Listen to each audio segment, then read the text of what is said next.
지난 시간에는 의문의 개념과 종류에 대해서 살펴봤다면 오늘은 자음의 체계에 대해서 함께 보도록 하겠습니다. 꼭 비상 중학교 3학년 2학기 국어교과서를 배우는 친구들이 아니라 하더라도 이 문법 부분에서 자음 부분을 익히는데 필요할 만한 내용이니까 이 부분들을 같이 함께 공부해보면 좋을 것 같습니다.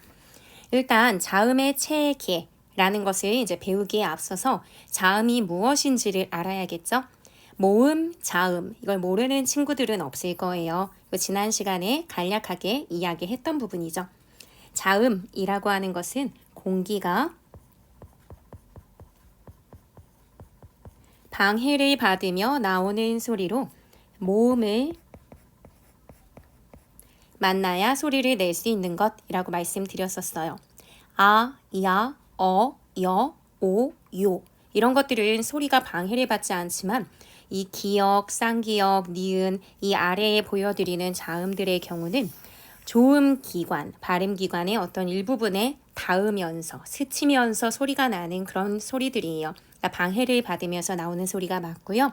기역 같은 경우에도 우리가 기역 자체를 발음할 때 이런 식으로 이런 식으로 모음을 갖다 집어넣어야 이 기역이 갖고 있는 소리를 낼 수가 있습니다. 그러니까 모음을 만나서 소리를 낼 수 있다는 게 하나의 특징인 거죠.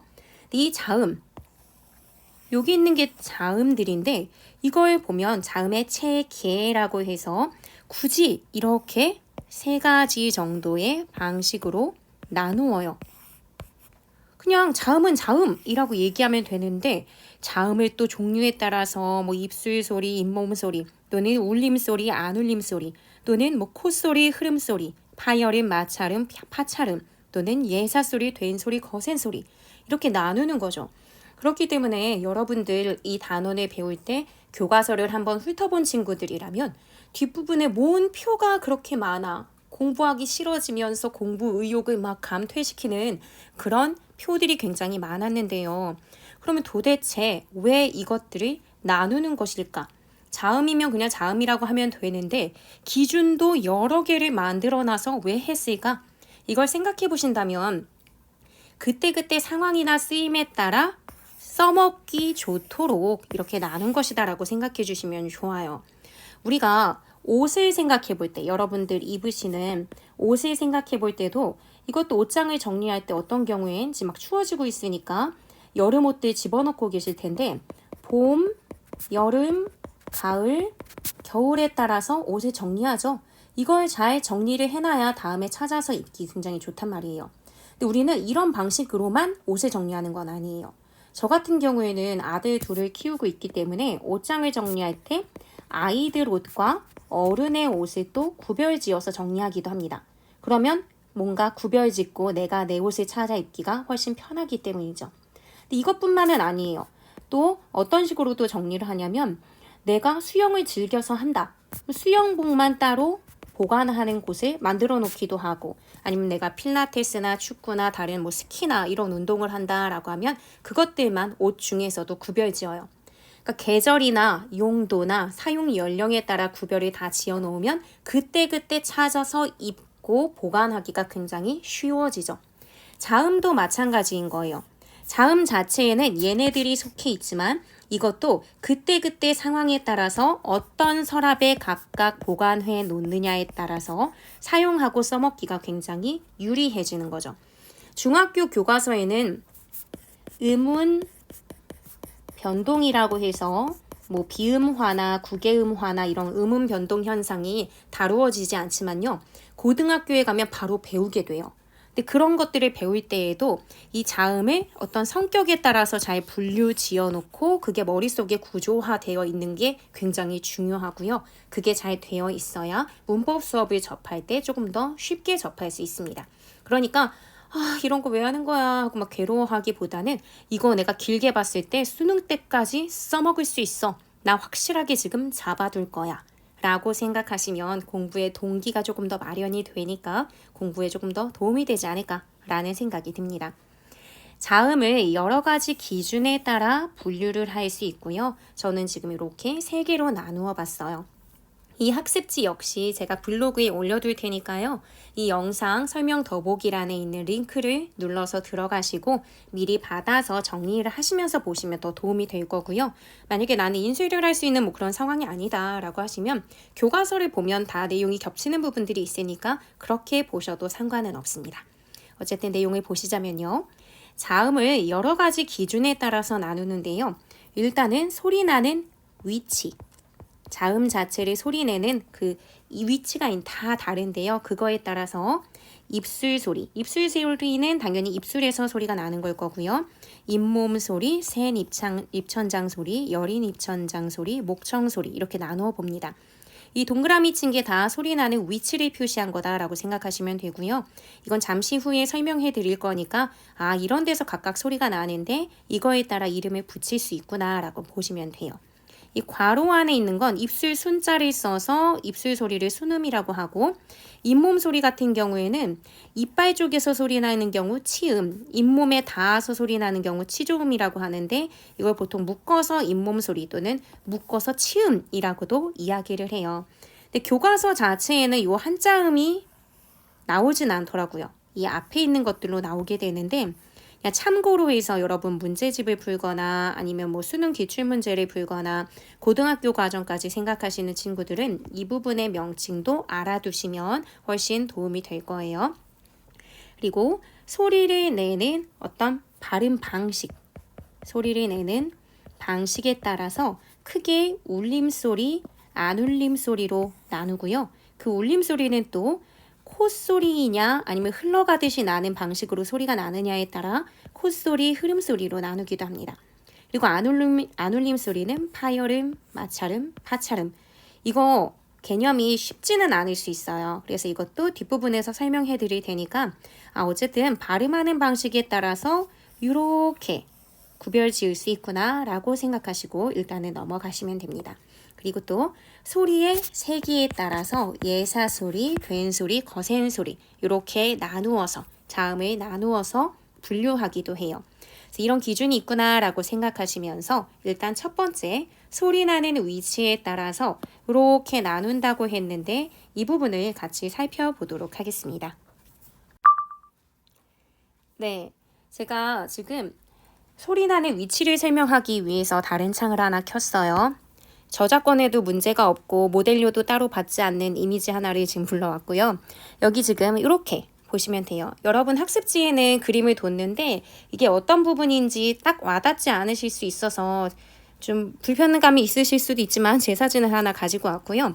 여기 지금 보면은 이렇게 콧구멍 있잖아요. 콧구멍 있고 이 부분으로 숨을 쉬고 하는 부분. 그래서 여기에 공기가 이제 가득 차게 되겠죠. 이런 부분이 이제 비강이라고 보시면 돼요. 여기 이제 콧소리 같은 것들을 내는 그 위치라고 보시면 되는 거고요. 그리고 여기가 입술, 여기가 이빨. 그래서 이 안으로 공기가 드나들면서 소리가 나기도 하는데요. 여기가 이제 구강이죠. 입 쪽으로 소리가 나는 거니까. 그래서 이렇게 아시면 되고요. 그리고 이 부분, 빨간 부분은 혀예요, 혀. 혀. 여기가 혀라고 보시면 됩니다. 그리고 이 부분이 후두, 목구멍. 여기서 이제 목 부분을 보면 음식이 넘어가는 식도가 존재하고요. 그리고 공기가 드나드는 후두, 여기가 있죠. 그리고 소리를 낼 때 울리는 성대, 이런 게 있습니다. 이 부분 부위의 명칭들을 일단 알아두셨으면요. 소리 나는 위치를 설명할 때 말하는 부분, 거기들만 여러분 그림에 표시를 해둘게요. 조금 보기에 좋지 않을 수 있으니까 얼굴은 지우고요. 여러분들 이제 그림 부분을 살펴보면 여기는 입술이죠. 붉은 부분이 입술. 그래서 입술 쪽에서 소리가 나면 입술 소리라고 이야기를 하고요. 그리고 여기는 이빨.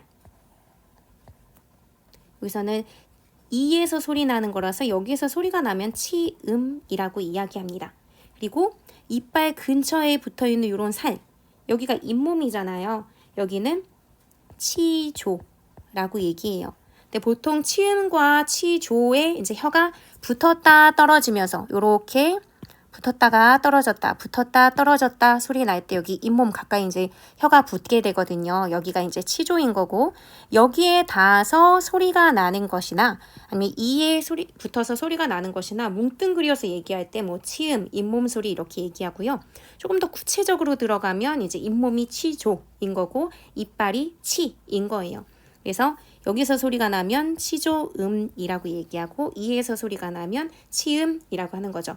그래서 요거를 이제 잇몸 소리 아니면 뭐 이빨 소리라는 말을 잘 안 하니까 그냥 보통 묶어서 잇몸 소리 이렇게 얘기하는 거고요. 여기 구강이라고 되어 있는 부분, 여러분 입 있는 부분, 여기 보시면 지금 여러분들이 이빨 있는 부분에 혀를 한번 갖다 대보시고요. 거기서부터 쭉 거꾸로 목젖 가까이까지 혀로 쭉 이동을 시켜 보세요. 근데 이동을 시킬 때 그냥 한 번에 쭉 이동하면 그 느낌이 조금 안 살 수 있으니까 혀를 좌우로 왔다 갔다 하면서 이빨이 있는 부분부터 그리고 이 입천장에서 목젖 가는 부분까지 한번 이렇게 왔다 갔다 하면서 쭉 훑어보세요. 그러면 느낌이 어떠냐면은 이 부분이 있죠. 이빨에 가까운 부분, 여기에 느낌을 잘 생각하면서 혀를 양쪽으로 막 왔다 갔다 하면서 한번 훑어보시고요. 혀를 쭉 이동하면서 이쪽, 조금 더 목젖에 가까운 부분, 이 부분을 또 혀로 왔다 갔다 해보세요. 느낌이 어떤가요? 동일한가요? 동일하지 않죠. 약간 두툴두툴하면서 조금 더 단단한 부분이 있고요. 조금 더 부드러운 부분이 있어요. 그래서 이렇게 두툴두툴하면서 약간 단단한 부분, 여기가 센 입천장입니다. 이렇게 빼서 쓸게요. 입천장은 입천장인데 그 중에서도 약간 좀 단단하다. 어떤 이렇게 질감이라고 해야 되나요? 그게 좀 센 느낌이 든다 하면 센 입천장이라고 하는 거고, 그 부분을 이제 뭐 마찰을 하거나 부딪히거나 거기에 닿으면서 소리 나는 것들을 센 입천장 소리라고 하는 거예요. 근데 이걸 좀 어렵게 얘기하면 경구개 라고 합니다. 그런데 혀로 이렇게 쭉 더듬어 봤을 때 이 안쪽, 이쪽이 조금 더 부드럽거든요. 그렇기 때문에 여기는 여린 입천장, 조금 더 여리고 부드럽다 해서 여린 입천장이라고 하고요. 여긴 그러면 입천장이 9개예요. 그래서 여린 입천장이니까 연구개라고 얘기합니다. 그래서 소리의 개념으로 보자면 뭐 여린 입천장 쪽에서 나면 여린 입천장 소리 또는 연구개음 이렇게 얘기하는 거고요. 센 입천장 쪽에서 소리가 나면 센 입천장 소리 또는 경구개음이라고 보시면 됩니다. 그리고 이 목구멍 쪽에서 소리가 나는 것, 요거의 경우는 이쪽에서 이쪽을 울려서 나는 소리, 이런 건 목청 소리. 그래서 우리 이빈후과라고 하면은 귀나 아니면은 코나 목에 문제가 있어서 가는 거고, 그 목이 바로 후잖아요. 이빈후과라고 할 때 인후, 뭐 인후통 하면서 목 쪽이 아플 때도 인후 이렇게 얘기하기도 하고요. 그래서 이 목청 소리 같은 경우 이쪽에서 소리가 나는 걸 목청 소리라고 하는데 한자로는 후음이라고 이야기합니다. 그래서 일단은 위치를 명확하게 알아두시는 게 좋을 것 같아서 설명을 했고요. 이걸 바탕으로 해서 소리나는 위치에 따라 어떤 자음들이 분류가 되는지 설명을 해드리도록 할게요. 여기 이제 보시면요. 소리나는 위치에 따라서 아까 이름이 각각 다르다라고 말씀을 드렸었어요. 그래서 일단은 두 입술, 제일 먼저 말씀드린 게 이거죠. 두 입술이 닿았다가 떨어지면서 나는 소리, 이런 걸 뭐라고 하냐면 말 그대로 입술 소리라고 하고 한자로는 입술 순자를 써서 순음이라고 얘기하는데요. 여기에 해당하는 자음들이 어떤 게 있을까를 알고 싶으시다면 기역부터 쭉 한번 소리를 내보시는 거예요. 근데 소리를 낼 때는 이 기역만 단일하게 소리 발음이 안 된다고 했죠. 다른 자음을, 아니 모음을 붙여야 된다고 했었어요. 그래서 그, 느, 드, 르 이런 식으로 해서 흐까지 한번 소리를 내보는 거예요. 여러분이 소리를 내면서 입술이 붙었다 떨어지는 것을 찾아보는 거죠. 한번 소리 내볼까요? 그냥 듣지만 말고 스스로 해봤을 때 기억이 더 잘 남아요. 그러니까 해보세요. 그, 느, 드, 르, 무 하는 순간 입술이 붙죠. 입술을 강제적으로 안 붙게 하기 위해서 손으로 양쪽 입술을 붙잡고 해보세요. 이렇게 돼요. 저 무 하려고 했거든요. 근데 입술을 떼니까 이렇게 세듯이 발음이 나요. 그러니까 여기서 입술 소리에 해당하는 자음이 미음이겠구나 라는 것을 알 수 있습니다. 계속해보면 그느, 드르, 무, 부도 마찬가지죠. 부도 입술을 붙이지 않으면 소리가 안 납니다. 스는 입술 안 붙여도 되죠. 무, 부, 스, 으, 즈, 츠, 크, 트, 프 할 때 입술이 붙죠. 할 땐 안 붙고요. 이 사이 위에 비어놨냐면요. 비읍과 성격이 비슷한 자음, 비읍을 나란히 놓은 겹자음인 쌍비읍도 마찬가지거든요. 우리 보통 이제 이 된 소리에 해당되는 쌍비읍은 가나다라 마바사 하면서 이렇게 자음을 쭉 나열할 때 얘기하진 않잖아요. 아자차카 타파 하까지 하지. 그렇기 때문에 놓치고 지나갈 수 있는데 이렇게 된 소리로 날 수 있는 것도 같은 데서 발음이 돼요. 무, 부, 푸. 생김새 같은 게 연달아 나오는 입 쌍비읍도 비읍과 마찬가지로 입술이 붙었다 떨어집니다. 그러니까 우리가 세종대왕님이 발음을 할 때 나오는 그 조음기관의 생김새 이런 것도 다 본따서 표현을 했잖아요. 무 하면서 입술이 한번 이렇게 붙었다가 떨어지면서 입이 벌어지죠. 그래서 이거 한자에서도 입 구자를 쓸 때 이렇게 미음의 형태로 쓰잖아요. 이렇게 미음의 형태가 다 들어있는 애들, 이런 애들이 다 순음이구나 라고 생각을 해주시면 됩니다.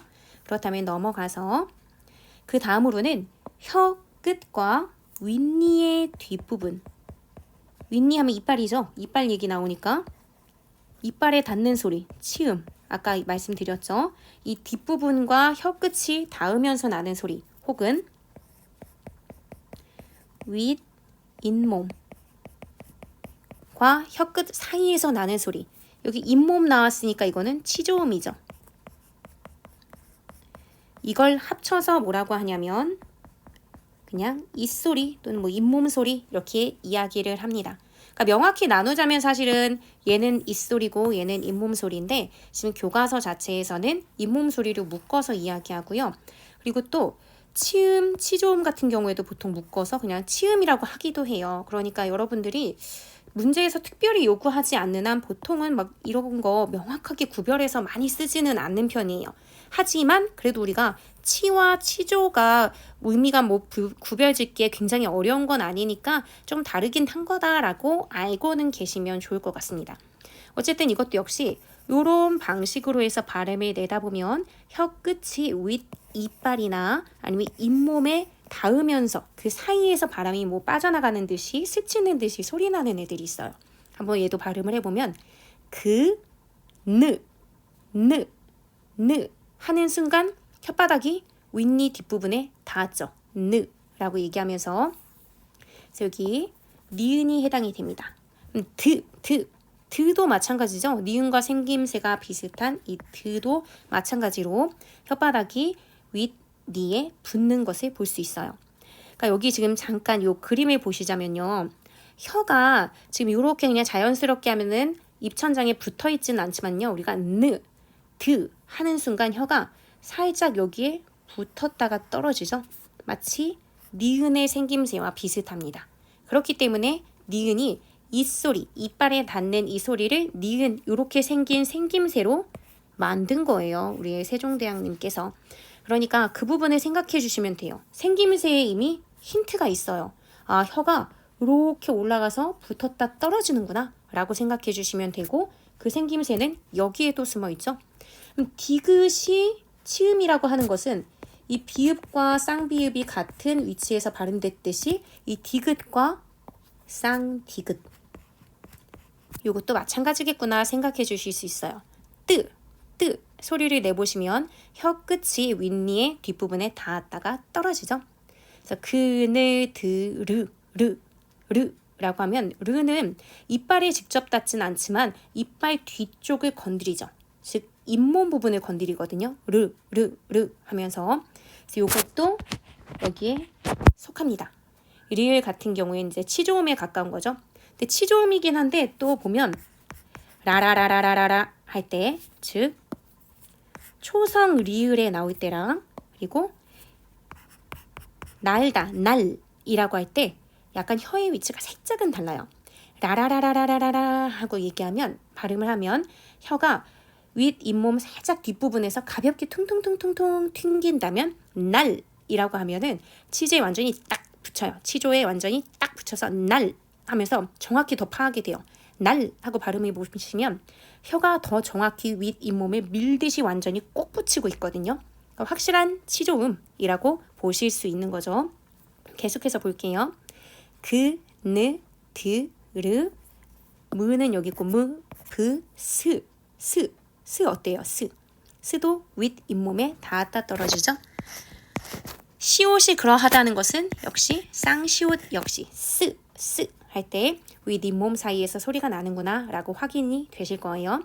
그느드르 무브스 으, 즈, 츠, 크, 트, 프, 흐 즈, 츠 이런 애들은 혀가 조금 더 뒤로 밀리는데 트 할 때요. 어때요? 트 하면 혀가 이에 닿죠. 즉 여기 지금 보면은요. 이를 한 번씩 건드리는 소리들은 또 얘네들 다 담고 있구나 라는 것도 사실 알 수 있습니다. 그래서 이렇게 해서 얘네들이 치음, 치조음, 즉 잇몸 소리에 속하는 애들이다 라고 생각을 해주시면 돼요. 그러면 센 입천장 소리, 다음 소리로 넘어갈 건데요. 요거는 혓바닥과 자리가 좀 좁죠. 입천장이 구개죠, 구개. 근데 이제 단단한 입천장을 건드리느냐 아니면은 좀 부드러운 입천장을 건드리느냐 이건데 좀 단단한 쪽이 입천장 앞쪽이었어요. 입천장 앞쪽에 단단한 부분 사이에서 나는 소리. 그래서 단단한 센 입천장 쪽에서 난다 라고 해서 센 입천장 소리라고 이야기합니다. 여기에 이제 해당되는 게 아까 보면은 분명히 치음, 치조음은 아닌데 그래서 완전히 앞쪽이 이빨이나 잇몸을 건드리는 건 아닌데 거기하고 약간 비슷한 느낌이면서 살짝 혀가 뒤로 밀린 느낌이 있는 애들이 있었어요. 그느, 드르, 무브스, 으, 즈 할 때 약간 윗 잇몸 뒷부분을 살짝 건드리는 것 같아서 시옷과 조금 헷갈린데 라는 느낌이 있었던 게 바로 지읒이죠. 지읒. 입천장 앞쪽 단단한 부분을 건드려요. 지읒이 해당된다는 것은 쌍지읒도 해당이 되겠죠. 쯔. 그리고 즈츠. 약간 비슷한 생김새 있는 애들은 다 여기 또 해당이 되죠. 즈, 츠. 다 얘네들은 이 치조음보다는 조금 더 뒤로, 그러니까 윗 잇몸을 건드리는지 아닌지 약간 헷갈리는 느낌이 있으실 수 있는데 그것보단 조금 더 뒤쪽, 입천장의 앞쪽 이 부분을 건드리는 애들이에요. 얘네는 지읒을 다 품고 있는 애들이네요. 즈 이런 소리 나는 게 이제 구개음이구나 라고 생각을 해주시면 됩니다. 그래서 구개 이쪽이 이제 연구개라고 경구개 단단한 그런 구개라고 했다면 조금 더 들어가면 이 부분 여기가 연구개였죠. 그래서 여기 부분 혀의 뒷부분과 입천장 뒤쪽 더 뒤쪽으로 들어간 이 뒤쪽에 단단하지 않고 여긴 부드럽죠. 부드러운 부분 요 사이에서 나는 걸 연구개음 좀 부드러운 쪽에서 연구개 쪽에서 소리가 난다 라고 하는 거죠. 그래서 요거는 여린 입천장 소리라고 합니다.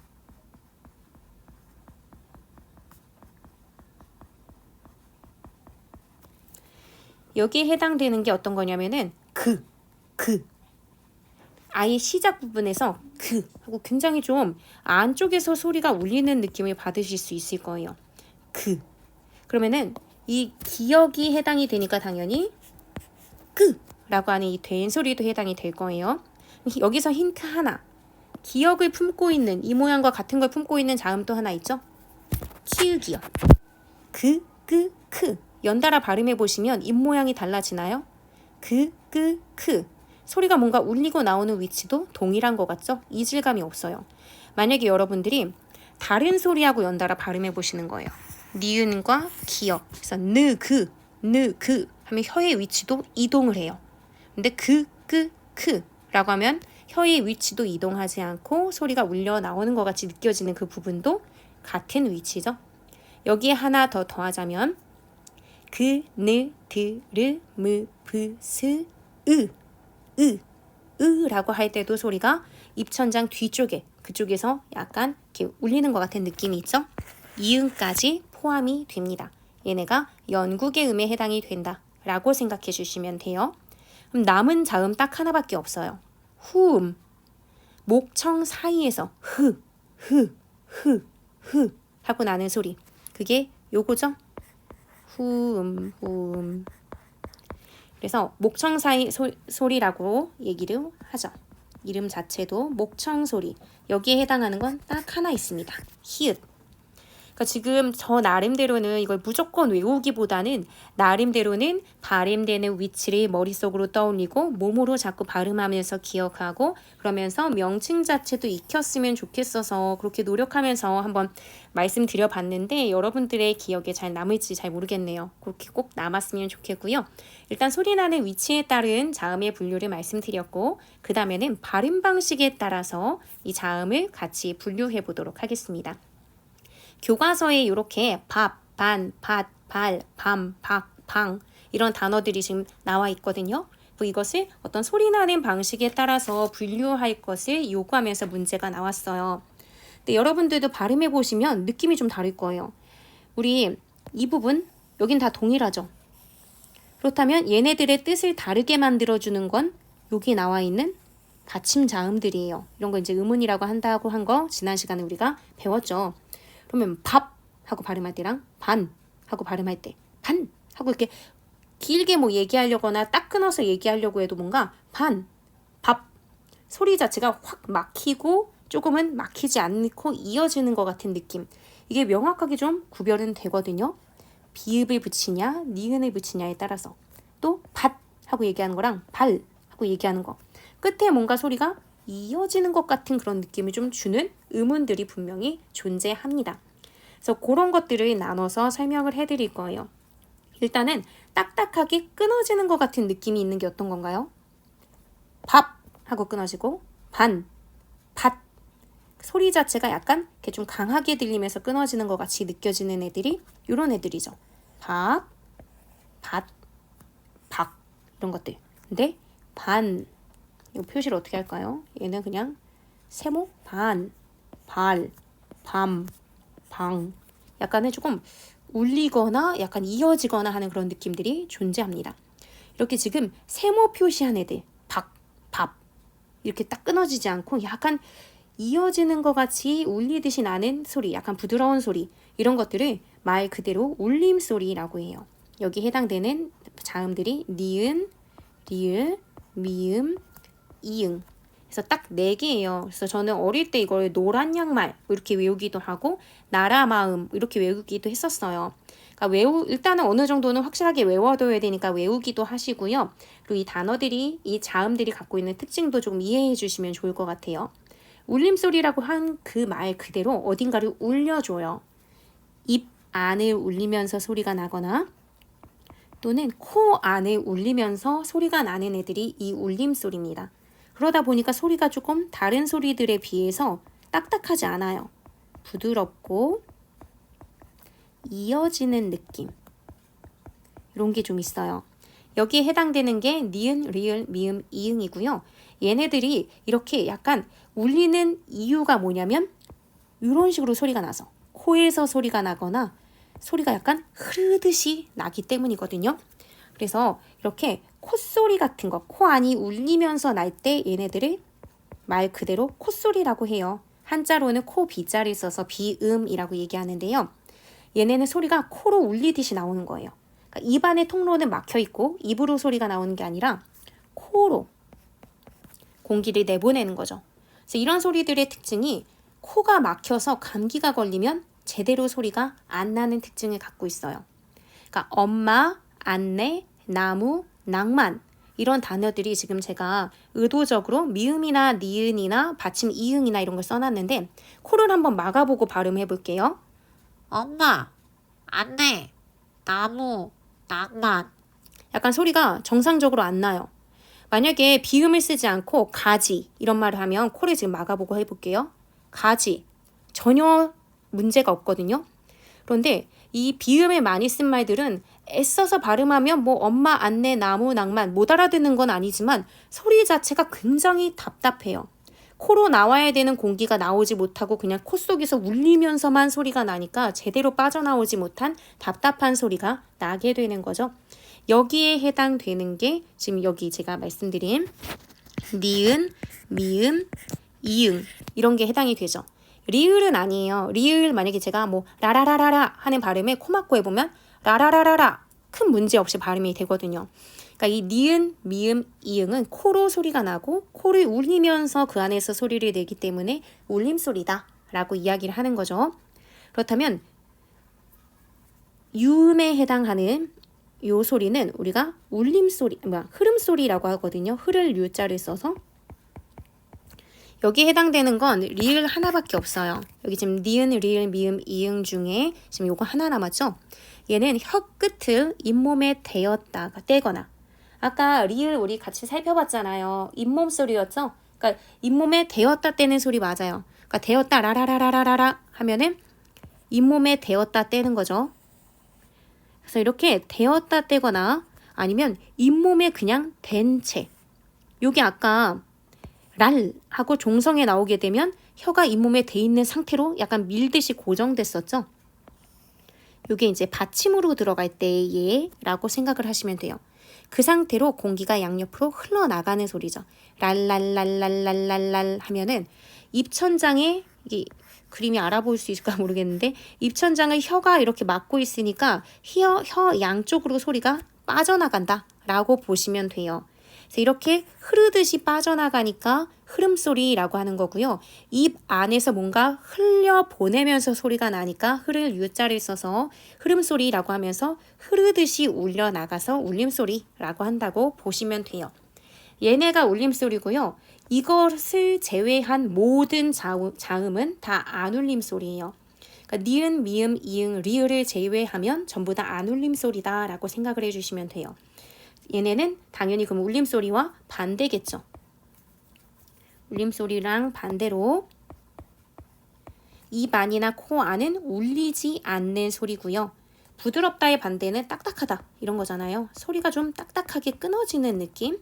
그리고 뭔가 이어지는 게 아니라 끊어지다 보니까 막혀있는 밥 하면서 딱 막아놓는 것 같은 막힌 느낌이 있죠. 그래서 걔네들을 울림소리라고 하는데 이걸 이제 약간 어려운 느낌은 있을 거예요. 이걸 소리의 어떤 이제 발음하는 그 방식을 또 세세하게 구별 지어서 파열음, 마찰음, 파찰음이라고 하거든요. 지금 펜 내려놓고 싶으신 그런 심정이 들 수 있을 것 같은데요. 이거를 중학교 내신용 시험에서는 사실 어느 정도 구별해서 잘 외우고 기억할 것을 물을 수도 있을 것 같아요. 그런데 나중에 이제 고등학교까지 길게 가면은 원리를 아는 게 더 중요하고 이거 자체의 개념을 명확히 외우고 있느냐를 잘 묻는 경우는 잘 없기는 한데 그래도 일단은 나왔을 때 좀 이번에 좀 그래도 확실하게 외워두거나 알아두면 길게 봤을 때 굉장히 도움이 되니까 그런 마음으로 너른 이해심을 바탕으로 공부를 해주셨으면 좋겠습니다. 쉽지는 않겠지만요. 한번 볼게요. 일단 파열음, 마찰음, 파찰음은 안울림 소리니까 여기에는 콧소리나 흐름소리, 즉 니은, 미음, 이응, 리을은 당연히 들어가지 않고요. 그 외의 자음들로 이제 구성이 될 거예요. 파열음이라고 하면 파열, 깨뜨릴 파죠. 터지듯이 나오는 소리라고 하시면 돼요. 터지려면은 터지기 직전에 정지 상태가 있어야 돼요. 막혀져 있는 상태. 그러니까 공기의 흐름을 잠시 막았다가 그 막은 자리를 터뜨리면서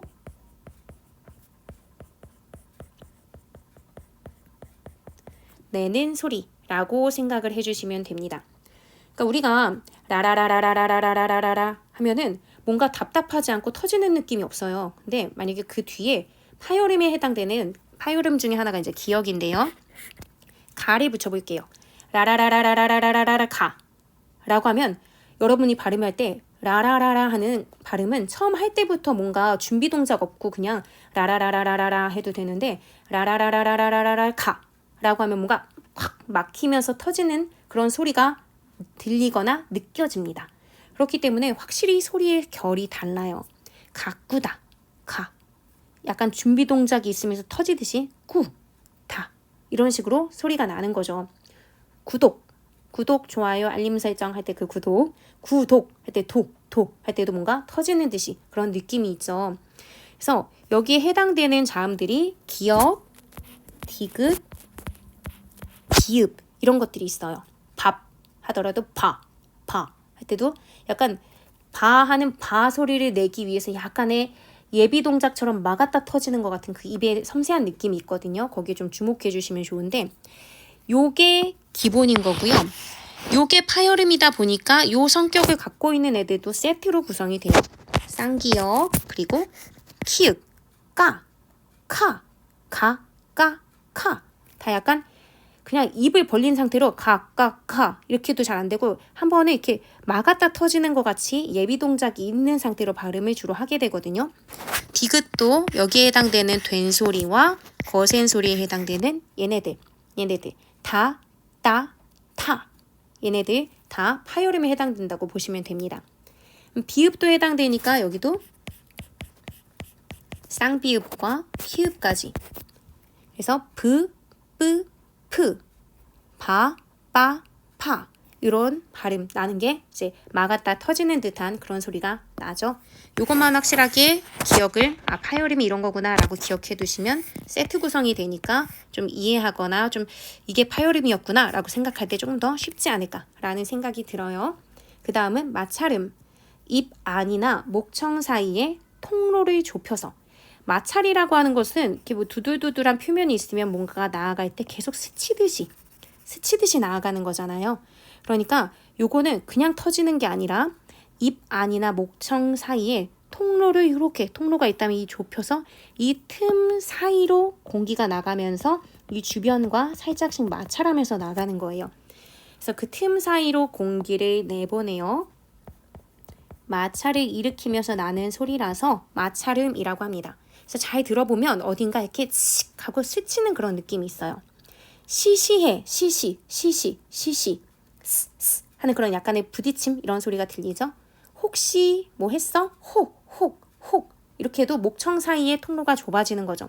사실 목청 소리는 하나밖에 없잖아요. 목청 사이의 통로를 좁힌다는 건 히읗을 바로 여러분들이 떠올려 주셔야 될 거고요. 시옷이 있으니까 당연히 스 같은 계열인 쌍시옷도 존재하겠죠. 새싹 이렇게 히읗까지.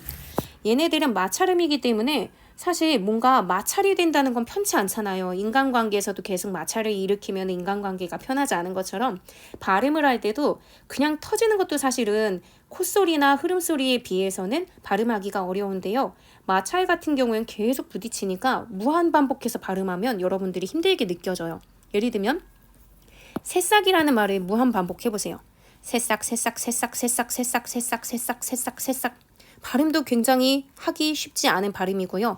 연달아할 때 입에 굉장한 불편감이 있습니다. 근데 반대로 라라라라라라라라라라라라라라라라라 하고 발음하면 나중에 숨이 차서 발음을 못하는 거지 발음 자체는 굉장히 길게 지속이 될 수 있어요.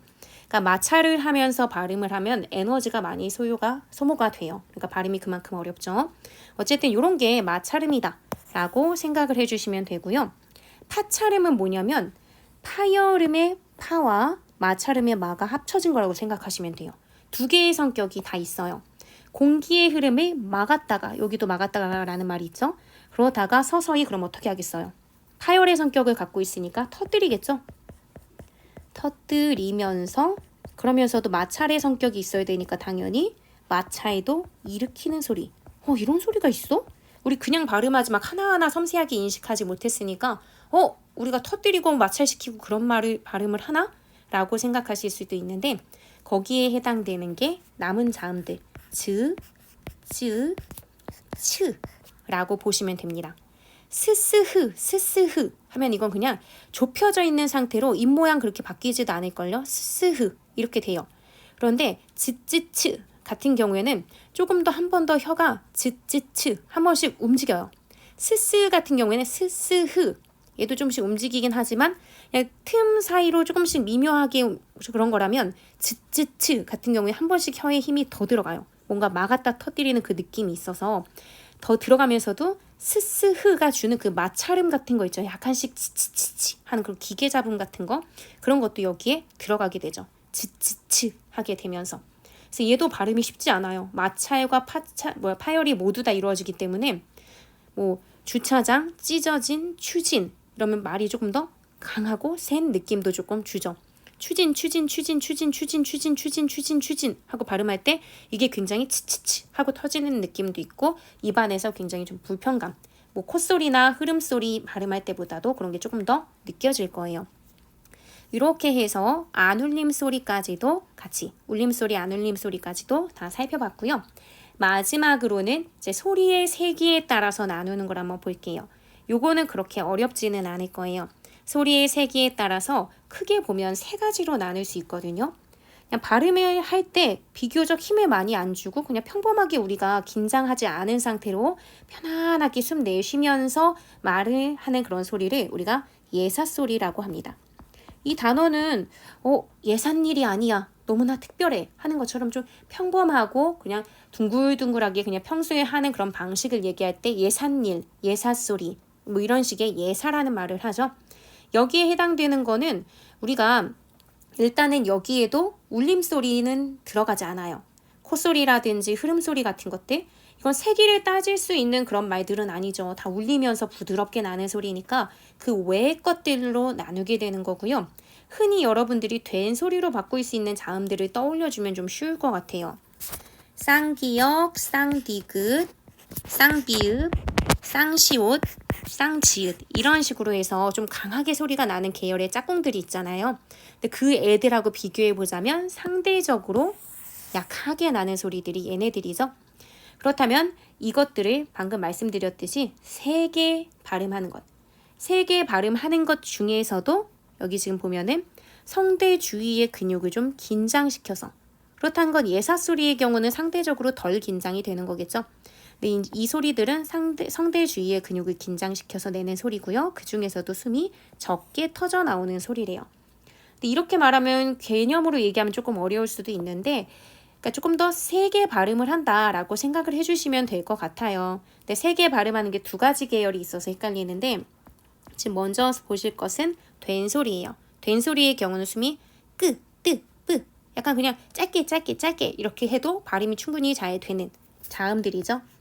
끄, 뜨, 뿌, 스, 츠 얘네들 이런 애들이 이제 예사 소리에 비해서는 소리가 조금 더 세게 나오는 소리라고 이제 생각을 해주시면 되고요. 그 다음으로는 성대 주위의 근육을 긴장시켜 똑같이 긴장시키기는 마찬가지인데 그 소리 중에 이번에 숨이 거세게 여기 힌트가 있죠.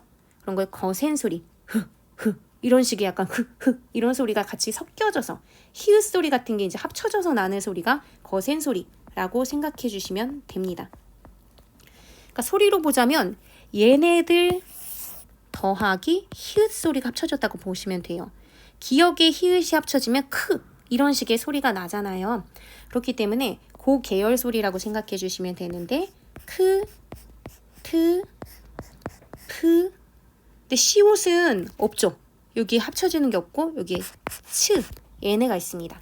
그래서 여기에는 지금 시옷과 관련된 짝꿍은 없다라는 거 참고로 아시고요. 소리의 세기에 따라서 나오는 때 히읗도 없습니다. 쌍히읗 같은 거 없잖아요. 이게 세종어지 훈민정음 상제될 때는 쌍히읗도 존재했지만 우리 지금은 쌍히읗 같은 거 쓰지 않죠? 그러니까 이렇게 세기를 나눌 수 있는 애가 아니에요. 히읗은 그냥 단일하게 목청소리 딱 하나만 있고 요거 자체가 소리의 세기를 나누는 짝꿍들이 존재하지 않습니다. 그러니까 그거만 여러분들이 조금 기억하고 알아두시면 될 것 같아요. 그래서 이 소리의 세기의 명칭, 뭐 예사소리, 된소리, 거센소리 같은 경우에도 이런 게 나중에 고등학교에 가서 음운 변동 현상 같은 거 설명하거나 얘기할 때도 좀 참고로 알아두실 부분들이 존재하니까 잘 구별지어서 알면 좋을 것 같습니다. 그래서 얘네들이 소리의 세기에 따라서 좀 느낌이 다르게 우리가 구별을 잘 지어요. 우리말에 한국어에는 뭐 태어라든지 뭐 의성어라든지 아니면 표현이 굉장히 색채어라든지 이런 게 굉장히 다양한데요. 그것이 예사소리, 된소리, 거센소리의 구별로 잘 이루어지는 편이에요. 그래서 그거에 대한 느낌을 구별하는 활동이 교과서에 있더라고요. 그래서 그걸 같이 한번 보도록 할게요. 강아지가 졸랑졸랑 따라오네. 강아지가 쫄랑쫄랑 따라오네. 강아지가 촐랑촐랑 따라오네. 어떠세요? 느낌이 다 다르죠? 다 미묘하게 다른, 그래서 뭔가 상상되는 강아지의 장면이 조금씩 다르실 거예요. 근데 이제 이렇게 예사소리를 쓰는 경우, 졸랑졸랑 하면 예사소리죠. 그리고 쫄랑쫄랑 따라온다 라고 하면 된소리, 촐랑촐랑 따라온다 라고 하면 거센소리가 될 거예요. 이것도 이벽은 보기보다 단단해, 단단해, 탄탄해. 느낌도 의미도 미묘하게 다 다른데요. 이렇게 예사소리, 된소리, 거센소리 이렇게 구별지어서 사용할 때 이 예사소리는 예사소리만의, 된소리는 된소리만의, 거센소리는 거센소리만의 미묘한 느낌의 차이가 존재합니다. 일단 여기 비교를 할 때 상대적으로 더 약하고 가볍고 부드러운, 즉 조금은 작은 느낌이라고 할까요? 이런 느낌을 주는 것은 예사소리, 된소리, 거센소리 중에 무엇일까요? 예사소리겠죠. 덜 세게 발음하고 그리고 좀 거세지 않게 츠츠 이런 식으로 좀 스치지 않는, 터지지 않는 것 같은 그런 소리로 발음되는 얘네들이 예사소리가 된소리나 거센소리보단 조금 더 부드럽죠. 쫄랑쫄랑, 촐랑촐랑 이것보다는 졸랑졸랑 이런 게 좀 더 가볍고 부드러운 느낌을 주고요. 그리고 또 거센소리의 단어들 촐랑촐랑, 탄탄하다 이런 것들이 예사소리나 된소리에 비해서는 조금 더 큰 느낌, 좀 강하고 무겁고 좀 거칠기도 한 치치 이런 느낌 자체가 좀 거칠긴 하잖아요. 이런 느낌을 준다는 차이가 존재합니다. 이런 것들은요, 사실 미묘한 차이라서 문법 문제에서는 이게 더 어떻다 저떻다 하고 확연하게 확실하게 막 구별지어서 나오기는 사실상 쉽지는 않아요. 근데 이제 뭐 선생님들께서 내신에서 어떻게 가르쳐 주셨느냐에 따라서 이제 그걸 기준으로 하기는 해야겠지만 수능 문제에서 이 소리의 세기에 따른 부분을 접하는 것은 주로 시의 언어, 문학, 시를 배울 때 조금 더 많이 보실 수 있다고 볼 것 같아요. 그래서 조금 더 약한, 가벼운, 부드러운 느낌 주는 게 주로 예사소리고 조금 더 뭐 무겁거나 강한 느낌을 주는 게 거센소리 또는 좀 상대적인 측면에서 봤을 땐 예사소리에 비해선 된소리도 마찬가지로 조금 더 강한 느낌을 줄 수도 있는 거죠. 그래서 그렇게 참고해서 알아주시면 좋을 것 같고요. 마지막으로는 오늘의 수업 내용을 잘 이해하셨는지 점검하는 문제, 이걸 함께 같이 보도록 할게요. 미리 안 보신 분들은 영상 잠깐 멈추시고 여기에 있는 문제들 9개 정도 제가 한번 만들어 봤거든요. 이것들을 풀어보시고 다시 영상을 들으셨으면 좋겠습니다. 그럼 잠깐 멈춤. 네, 문제 풀어보셨나요? 첫 번째 것부터 우리 함께 같이 보도록 할게요. 기역, 키읔, 이응은 소리나는 위치가 모두 다르다. 맞나요? 얘네들 다 소리나는 위치를 기준으로 했을 때 전부 다 연구개, 여린 입천장에서 나는 소리였어요. 그래서 발음도 그, 크, 으 여기 이제 쌍기역도 포함이 되죠 사실은. 이렇게 입의 모양이 바뀌지 않고 소리나는 위치가 같습니다. 그렇기 때문에 모두 다르다라고 하면 틀린 거죠. X로 보셔야 되고요. 그, 끄, 크에 해당하는 이 소리들은 모두 성대 주위의 근육을 긴장시켜서 나는 소리다 라고 이야기했죠. 요거 방금 여기에 있는 거 참고해서 제가 한번 내본 거거든요. 성대 근육을 긴장시켜서 내는 소리는 된소리, 거센소리로 보셔야 되죠. 예사소리는 뭐 긴장이 아예 1도 없다라고 보기는 어렵지만 힘이 조금 덜 들어가서 나오는 소리, 라고 보셔야 될 거예요.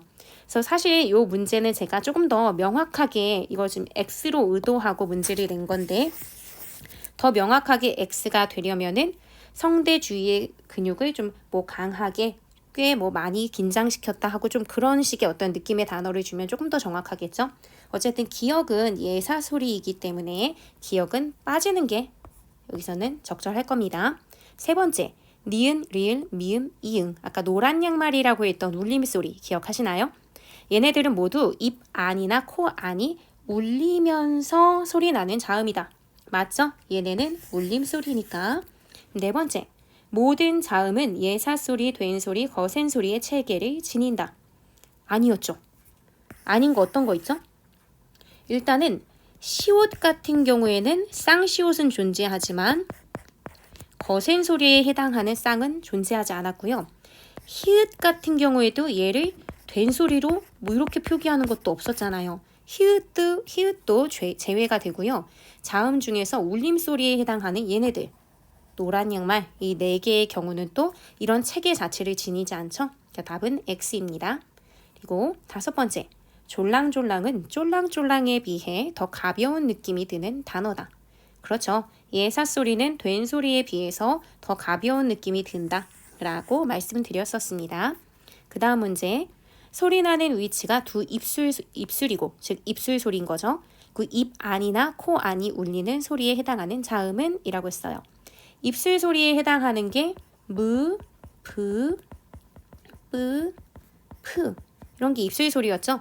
그 중에서도 코 안이 울리는 울림소리여야 합니다. 거기에 해당하는 건 요거죠. 미음 이렇게 써주시면 돼요. 그리고 히읗은 거센 소리, 코 안이 울리는 소리, 목청 사이에서 나는 소리. 이 세 개 중에 뭐에 해당이 될까요? 거센 소리는 크, 트, 프, 츠. 이 네 개에 해당이 되죠. 거센 소리 아니고요.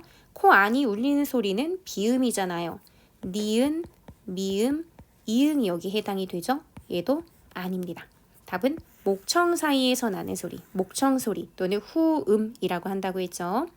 그 다음 문제, 소리 나는 위치에 따라 예사소리, 된소리, 거센소리로 분류할 수 있다. 아니죠. 이건 소리의 어떤 자음의 분류 기준을 좀 정확히 파악하고 있는가를 확인한 문제인데요. 소리 나는 위치에 따른 건 뭐 여린 입천장 소리, 입술 소리, 센 입천장 소리 이런 거였죠. 예사 소리는 소리가 예사의 어떤 강도로 들리느냐, 된 소리, 거센 소리에서 성대를 긴장시키면서 숨이 적게 나오느냐, 거세게 나오느냐 하면서 소리의 세기에 따라서 분류를 한 거잖아요. 그렇기 때문에 요거는 X라고 볼 수 있습니다. 마지막 문제, 울림소리에 해당하는 자음들 중에는 예사소리, 된소리, 거센소리가 없다. 아까 말씀드렸죠. 울림소리는 니은, 리을, 미음, 이응 요 네 개였고요. 안울림 소리에 해당하는 것 중에서 예사소리, 된소리, 거센소리로 소리의 세기를 나눴지 얘네는 해당이 안 된다라고 했잖아요. 울림소리의 경우는. 그래서 요 경우 맞는 내용이죠. 예사소리, 된소리, 거센소리가 없습니다. 네, 이렇게 해서 내용 전체적으로 다 공부해 봤고요. 다음 시간에는 모음의 체계를 살펴볼 거예요. 이 자음의 체계 배웠던 내용이 한 번에 확 막 이해되면서 난 다 이해했어, 다 알 것 같아 라고 반응하기란 쉽지 않을 거예요. 조금은 외워야 되고 원리를 알아야 되고 그런 부분들이 많기 때문에 한 번쯤 여러분 스스로 다시 복습하고 내용을 꼼꼼하게 살펴보신 뒤 모음의 체계를 공부하시면 더 좋을 것 같습니다. 그러면 다음 시간에 만나도록 할게요. 안녕.